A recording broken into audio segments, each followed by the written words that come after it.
Welcome everyone to the Ontology Summit 2025. Today is the 19th of February, 2025. And this will be the last track one session, although it's actually a transition from track one to track two.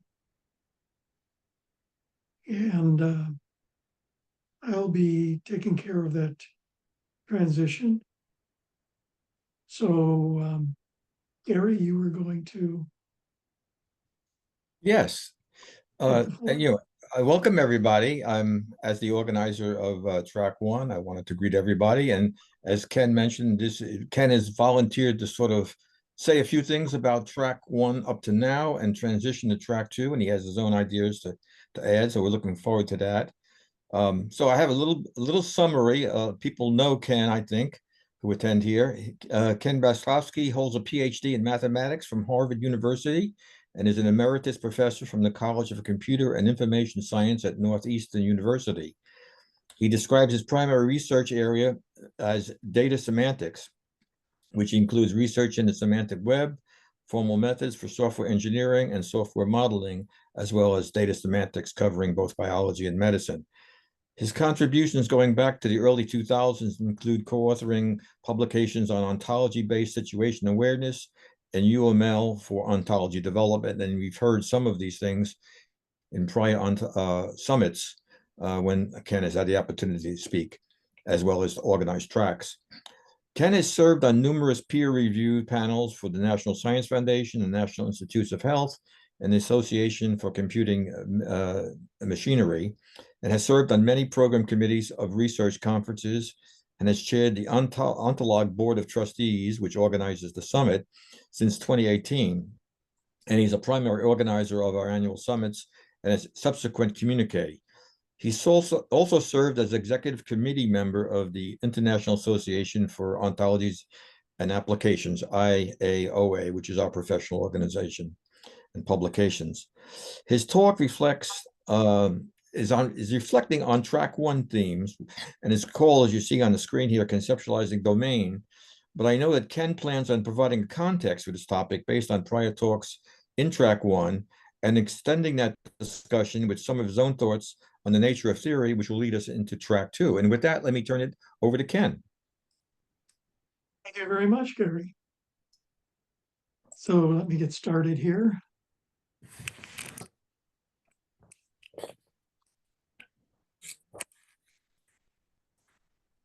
So my intention today is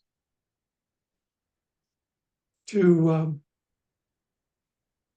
kind of summarize the high points of the track one presentations that we've had so far. And along the way, I'd like to present and identify challenges and opportunities that these presentations have,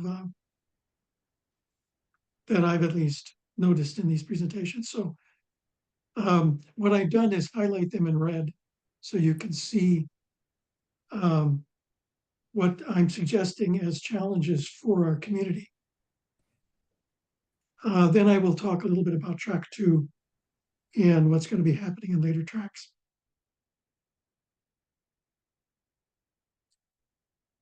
So one of the purposes of the summit is to settle on a definition of ontology. So what is an ontology?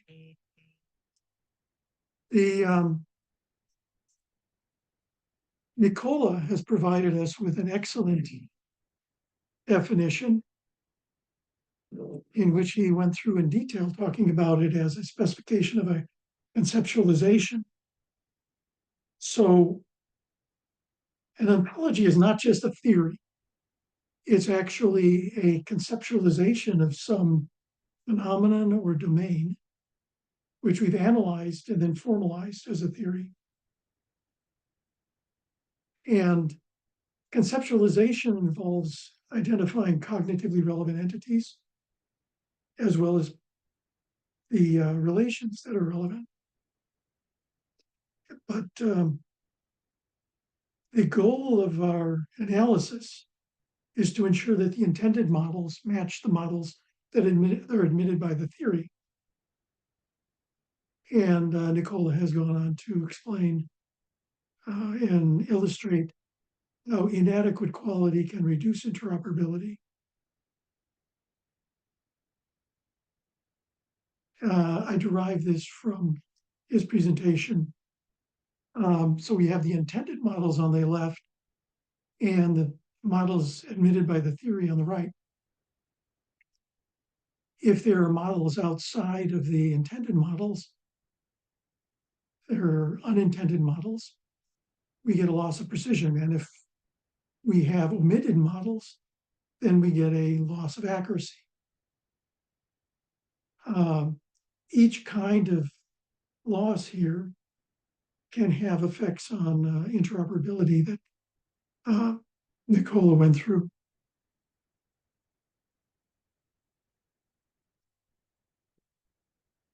Now, in philosophy, there are a couple of approaches to the issue of how statements that you make correspond to reality. So what we've just seen is that we want our ontologies to correspond to reality as closely as possible to ensure interoperability. Philosophy has already addressed this in kind of two different ways. One is called the correspondence theory of truth, which goes back all the way to Aristotle or perhaps earlier, and truth maker theory, which is somewhat more recent. Now, the basic distinction between these two is that correspondence theory is symmetric. We want the two sides to correspond to each other. Truth maker theory is a little bit more asymmetric. It's establishing truth from the reality or the domain. So it moves in just essentially one direction. Truth making is not just a philosophical issue, it's a practical issue that arises in ontology. And it has arisen a number of times during the discussions about our summit and also during the talks that we have just seen.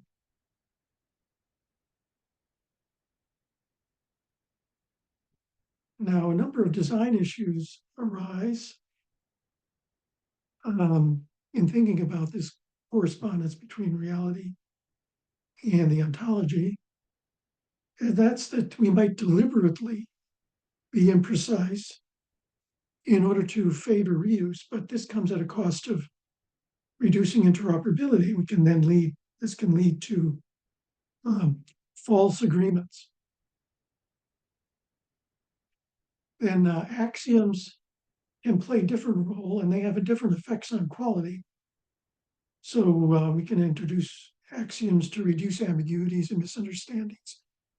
But this could end up resulting in less accuracy. We can also have axioms or rules that generate new knowledge, but at the cost of possibly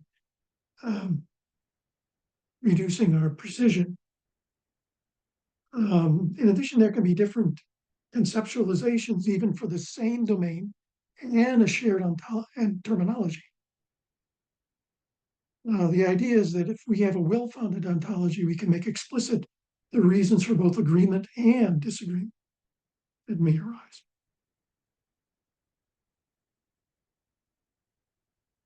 Nicola ended with a number of formal tools of ontological analysis, and he listed them.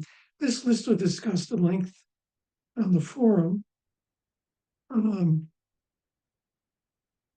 And so there's an interesting discussion there, which hopefully we'll be able to synthesize when we get to the synthesis sessions.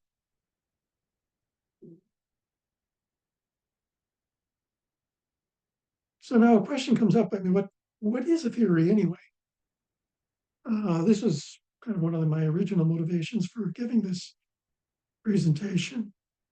What I did is I looked it up. I mean, just look in a dictionary. What is a theory?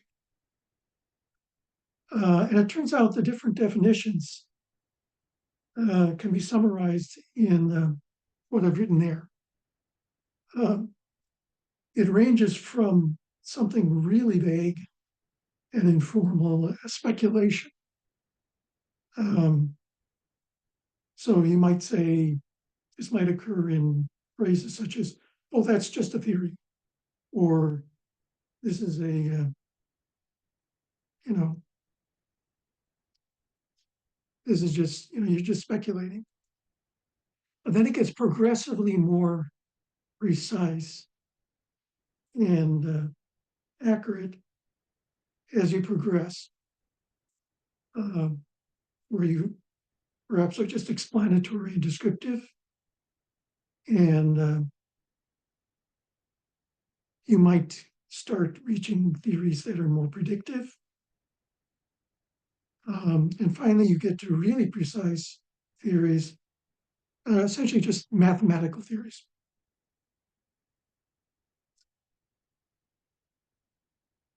Now, in Barry's talk, he classified them theories as descriptive, explanatory, and predictive, which more or less correspond to the definitions I just gave. And he proposed that BFO is the ontology of the common sense world. This is, which is very nice because common sense is something that we share, but it has the disadvantage that when we look at physics, the theories in physics today are progressively leaving the realm of the common sense world, particularly when you're in systems that have very low and very high granularities. I'll have more to talk about this a little later.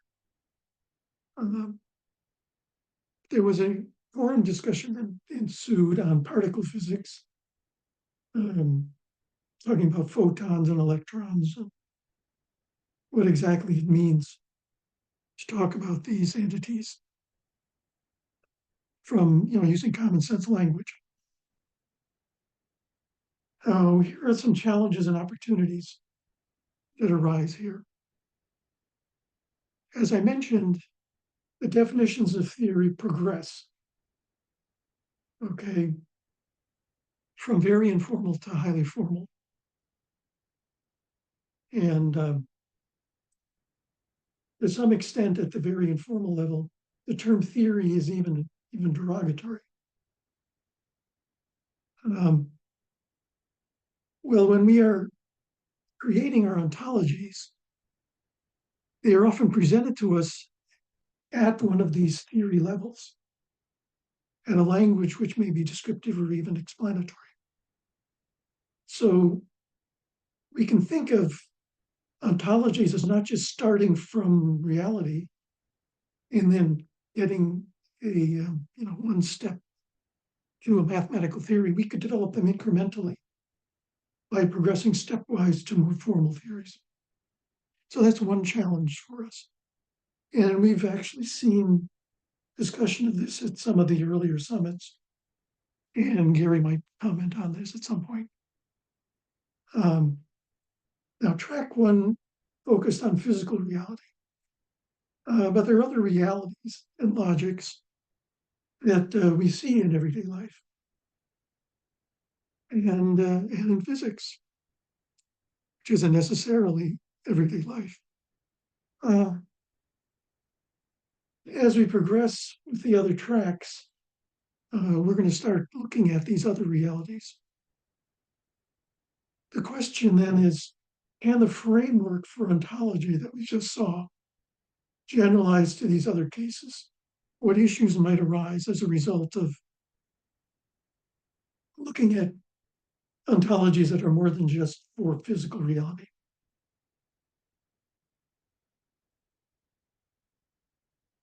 And one of these issues I'd like to talk about is the observer effects. The observer effect is that observing a phenomenon can affect it. Now, there are a number of misconceptions about the observer effects. One of them is that this is just the same as the Heisenberg uncertainty principle or some other uncertainty principle. That's not true. In fact, that's a rather different observer effect. Another misconception is that observer effects are only for quantum mechanics. Of course, it doesn't happen in real life. No, that's also a misconception. I've actually written a paper about this too, about observer effects in classical physics. So it's not just quantum mechanics, it's classical mechanics as well. And in everyday life, there are non-commuting observables and observer effects, which I'll talk about in a moment. I have a quote there from Barry Smith, which I think is really appropriate in this case. He talks about how the practice of judgment affects reality itself, in the weak sense that we make true contingent judgments, and then we thereby, wittingly or not, delineate corresponding truth-making chunks of what is real. I would interpret that as saying that we have changed our ontological commitments. Perhaps Larry, if you're here, you could comment on this a little later. Let's look at some examples of observer effects. Heisenberg uncertainty principle is an example of non-commutative interactions. Well, the order of questions in a survey is known to affect the responses. So there are non-commutative effects that occur in something as simple as a survey. In addition, I would suggest that the development of a large ontology could be affected by the order in which our conceptualization and analysis of the parts of reality that we are conceptualizing are performed. And this could be a problem. The other observer effect that conceptualization could affect reality is kind of interesting. A bad ontology, of course, could be corrected by fixing the ontology, but it could also be corrected by changing reality. Now you might think, oh, of course, that couldn't happen. But I've actually seen it happen. In any case, there's the weak sense of altering our commitments, but there's also a strong sense where reality is actually changed.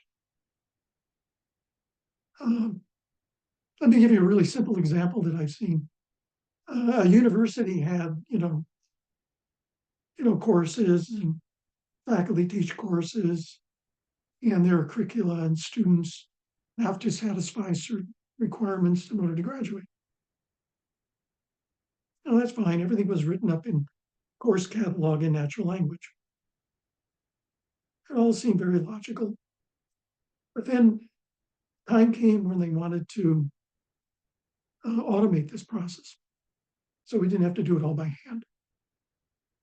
I shouldn't say we, I mean, that particular university would do it.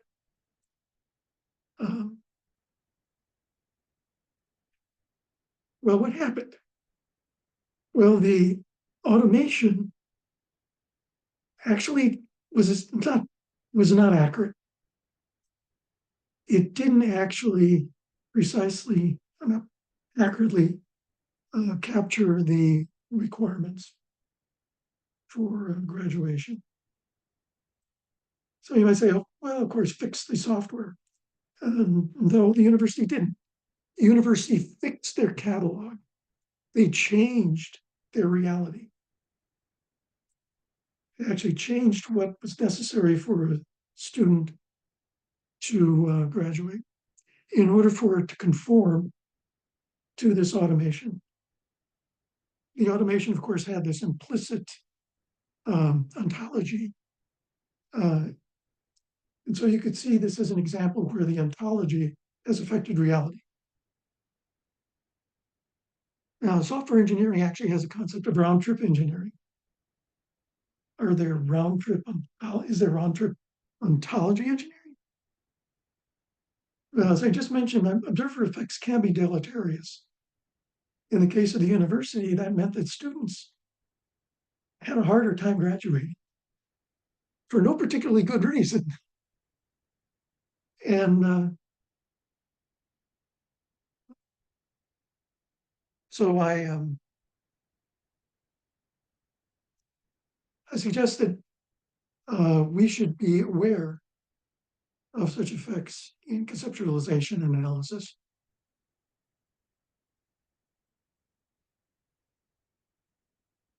So then Michael gave this wonderful talk about Hilbert's sixth problem and suggested that ontologies should be the axiomatic theories required by Hilbert as a solution to this problem. And he discussed and presented the ontologies for unit of measure, which indicate just how complicated it is to establish truth makers in the physical sciences. Michael has been developing this repository of theories called colori, and his hypothesis is that we can develop colori so that every ontology is a combination of theories and colori. In this way, we can query colori to find the relevant theories whose combination is the ontology that we need. If it's not possible to do that, then one has discovered new mathematics. Okay, there are a number of forum discussions that ensued. One of them, this isn't the title, but I think this is what it should have been titled, was Idealism versus Pragmatism. In that, the idea was that Michael talked mainly about pragmatic approaches. Why not look at idealistic approaches? And I would suggest, well, colori isn't limited to pragmatic approaches. Colori could actually be used in many ways. But perhaps Michael can comment on that a little better. Also, these theories are essentially patterns that you map, that your conceptualization maps to these patterns. And there was a discussion about ontology design patterns.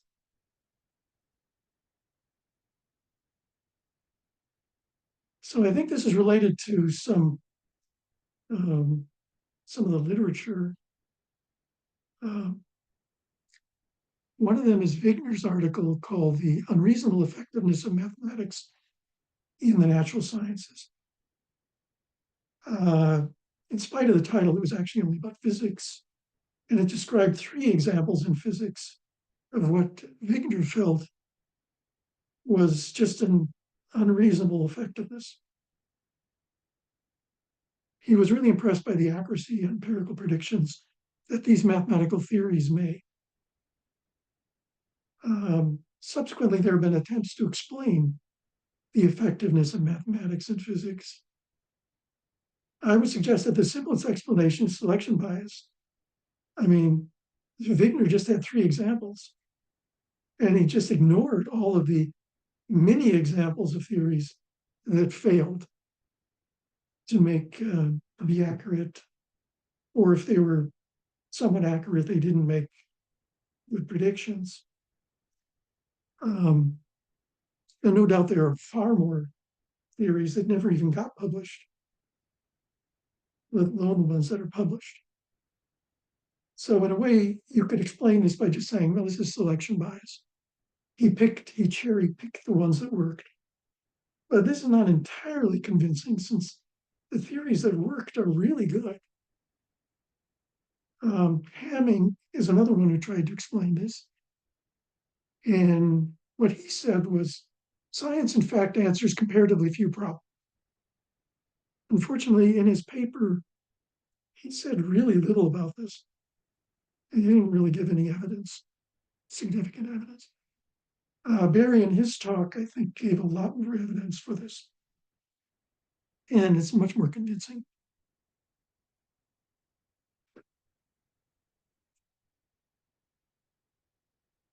In any case, after Wigner's article, many authors have published articles with the title "The Unreasonable Ineffectiveness of Mathematics in Whatever Field of Study." Gelfand wrote one about biology. There's one about economics and one in cognitive science, and there are others. What they were suggesting was that the experience in physics was not matched in other fields. But their argument hinged on the word unreasonable. What does this actually mean? Gelfand and others propose that what it means is that when new problems arise, the mathematical structures are already available.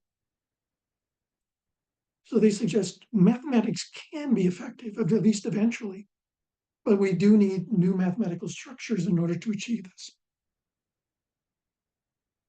So it's not that their mathematics is ineffective, but that it's not unreasonably ineffective. So I suggest, well, can Calori restore the unreasonable effectiveness of mathematics in other fields? So we now have a possibility that when we need to solve a problem, we can just query Calori. Anyway, that's a challenge that we can consider. Another issue that came up is the semantics of voids. Is a whole an entity with its own property? And the holes occur in solid state physics, and they're quite important. So I'm going to try to explain this by looking at something else. The Dirac delta function is not a function. Yet it actually acts like one in the appropriate context. And I give example. This is can be regarded as the definition of the Dirac delta function, that for every function this property holds. So you can think of the Dirac delta function as being characterized by its relationship to actual functions. In other words, an entity could be characterized not by what it is, but by how it is related to other entities. Why is that interesting?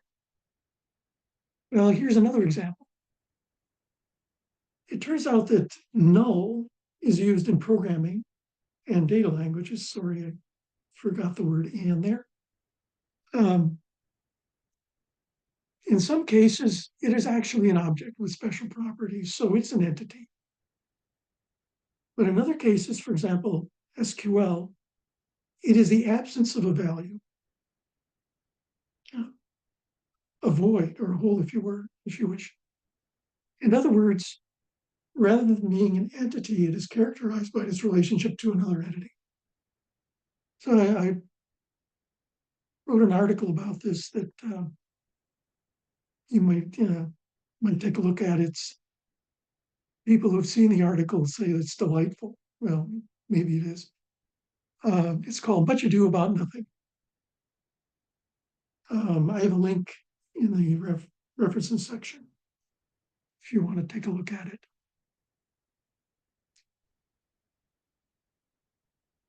Now, mathematics, it turns out, has made a lot of use of this. It's been very powerful.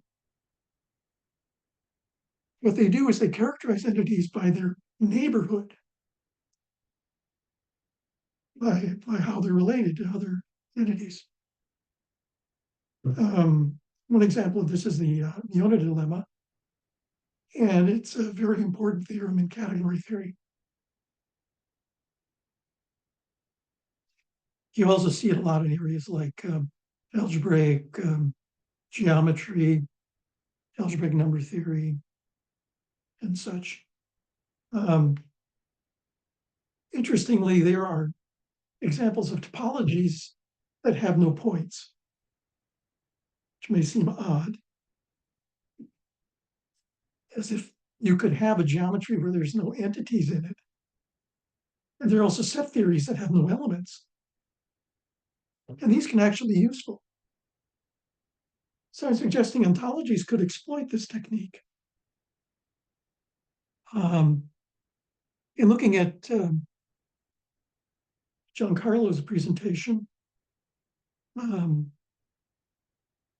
seems to me that he's characterizing classes and relationships by their neighborhood in the ontology, which looks a lot like um, the technique that I'm talking about. So when you unpack one of these classes or relationships, it seems to me that you're doing something of this technique. Perhaps we could use that technique more systematically in ontologies. It certainly has been successful in mathematics. Another issue, well, another topic that came up very briefly, Barry mentioned the Cantor paradise. It might surprise you that modern mathematics is actually relatively recent. About 100 years ago, roughly, there was actually a revolution or paradigm shift that occurred in mathematics due to Cantor. Cantor had a profound impact on mathematics. You have to look at the history to see just exactly how profound it was. A number of books have been written about this, and I wrote an article as well. Much Ado About Everything. His theories were actually very controversial at the time.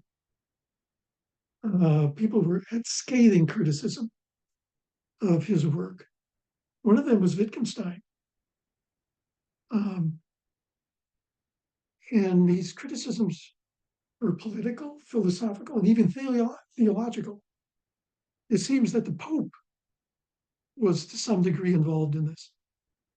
That might surprise you that some mathematical theory would affect theology and religion. Anyway, it was this concept of infinity that was especially controversial.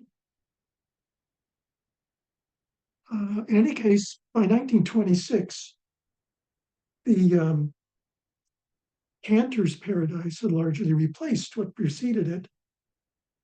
And Hilbert proclaimed, "No one shall expel us from the paradise that Cantor has created." This shift is so profound and so thorough that few mathematicians today are even aware that mathematics is a very different field than it was a century ago. I've seen articles where people have talked about kind of a new approach to mathematics, which turns out to be the approach that mathematics used to be, but now framed in terms of modern mathematics. And they refer to modern mathematics now as classical, and their ideas as revolutionary, but the reverse was actually the case.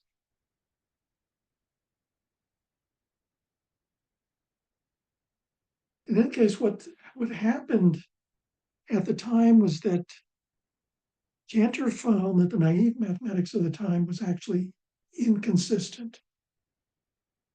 The set of everything is inconsistent. And he gave a proof of that. That's really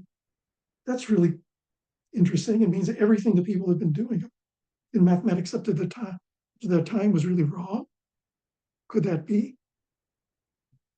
Well, fortunately, quite a few individuals stepped up and came up with ways to resolve this inconsistency, especially ways that would salvage what had previously been done.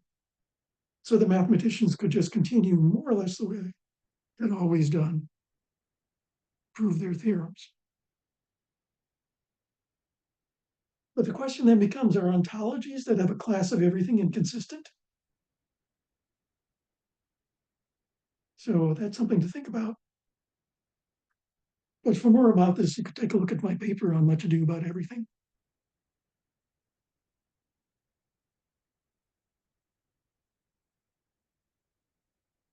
Okay, well, I managed to get pretty far along. And now talk about what's going to happen next. I have succeeded in getting Kit Fine to speak on truth maker semantics. And John, of course, is talking next week with Aaron on generating domain-specific ontologies. So Kit Fine's talk might be quite interesting, particularly because truth makers is a topic that has been discussed for some time. Barry has been very much involved in the truth maker theory, and hopefully Barry can provide us with some insight about it as well. I've also gotten Øystein Lindebo from the University of Oslo to talk on a topic to be announced, and we're still working out when he might be able to speak. So it looks like we got some interesting speakers coming up. It might give us some philosophical insights into ontological issues. And so I'm looking forward to that. Track 3 is going to be about truth makers and some of their implications, some of their applications, such as situation semantics, situation awareness, and so on. So we also can look forward to track 3 on truth making. And then track 4, perhaps I'll let Ravi talk about that, as he's going to be chairing that track. And let me end by just listing a few references. By no means all of what I referred to in my talk just now. Think of my talk as being kind of a first draft of the synthesis, and eventually our communique